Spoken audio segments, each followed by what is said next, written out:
We got sun, and we got shade. For those who want sun, come on down. Ladies and gentlemen, I'd like to introduce to you Zephaniah Job. Good afternoon, ladies and gentlemen. My name is Zephaniah Job. Now, I was born in Virginia, thank you, in March of 1817, just 41 years after the signing of the Declaration of Independence. But most likely, I can tell you, next year I'll be 200 years old. Now, when I was 16, my father decided to move the family, and we headed on horseback and headed west. Now, we settled around Hannibal. Now, the year we got to Illinois, I always like to say it was the year that the stars fell. See, that year the different meteor showers were just really nice. I don't know why. Now, after a couple of years of living up there, I decided, and helped my dad on his farm, I decided to move south and strike out on my own. So I came down this way and landed here in Alton and remained here for the remainder of my life. We had a home up on Henry and 9th Street. I had 2 wives, Amanda and Mary, and like my biblical namesake of Job, they gave me 10 beautiful children, 7 boys and 3 girls, and all but 2 of them made it to adulthood. Matter of fact, one of my sons and my granddaughter are buried right over here at the tree where you see the wreath. Now, when people ask me about my life, I always said, what didn't I do? I was into politics, I was a business owner, as well as a landowner. I personally thought myself as the best judge of the quality of land in all of Madison County. I bought lots of land here in Illinois, as well as the Dakotas, and even as far west as California. Now, at one time I actually owned all of what you now call East Alton. I operated and owned a horse track there for years. Now, when I bought land, I always bought it for a specific purpose. I bought it to make sawmills. I had a couple of rock quarries. I had some coal mines. And of course, being here along the river, I also had me a riverboat company. Made a few trips even down to New Orleans and back. Now, with all this land, it seemed like there was always border and trespassing situations. So starting about the age of 21, I think I spent all but about 6 months of my life at the Madison County Courthouse. They knew me by first name. Now, in all my travels, I realized I was immune to most communicable diseases like yellow fever and smallpox. So when there were outbreaks, I was one of the first to go and help. And because of this also, I decided I was going to lead a wagon train to California. So we loaded up a boat with wagons and mules and headed up the Missouri River. Wouldn't you know it, about halfway through Missouri, that boat sank.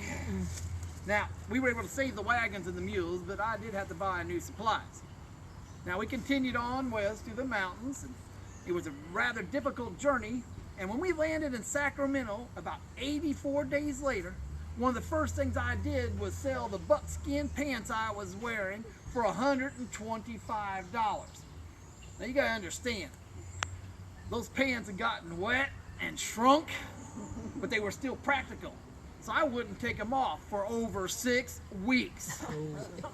Now those pants were then cut into little pieces and sewn to make little purses for gold dust for the miners. Because along the way, me and my brother also set up a few trading posts, which happened to be rather profitable later on in life. Now, when we got to California, I got exposed to cholera. But I was immune to that also because I'd come up with a cure for cholera. You take a little water and pine tar, and then you eat mustard. You ain't gonna get cholera. Now, being in California, I decided I wanted to go see the new Isthmus of Panama, or as you call it, the Panama Canal. So I got me a boat and headed down the coast. Guess what? She sprung a leak. We did everything we could for as long as we could, but it finally sunk off Acapulco.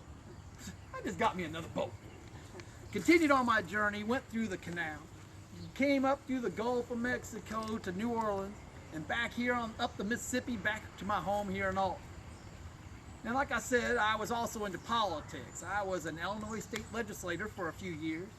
And like everybody else around here, I was an alderman for the city of Alton, but I also was county sheriff.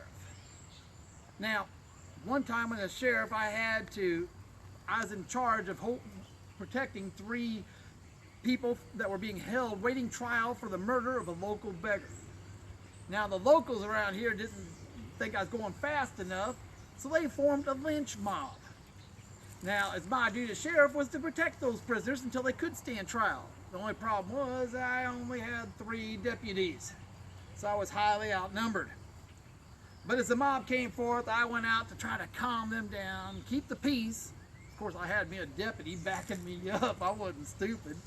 And, well, as I'm talking to them, my other 2 deputies snuck those 3 prisoners out and took them to a safe house until they could stand trial.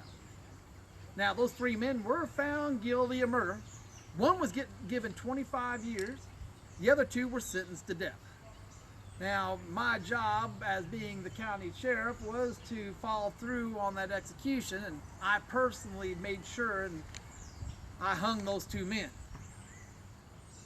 There are some things in life you have to do that you're not always proud about. Anyway, on a lighter note, in November of 1907, I finally passed away. Now, I'm buried just around over here on the corner below Lovejoy on the hillside. Now, my daughter wrote an interesting little letter about me, and I'd like to read it for you real quick if you don't mind. Father was 5 feet 9 inches tall. He had black hair and blue eyes. He stood very straight and erect to the end of his almost 91 years. He had a singularly perfect disposition, always happy. He was always pleasant with children and loved to sing, "Oh, Susanna."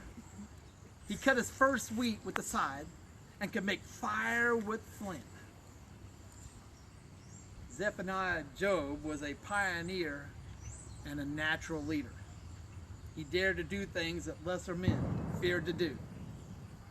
And with that, I say thank you, and please have a nice afternoon.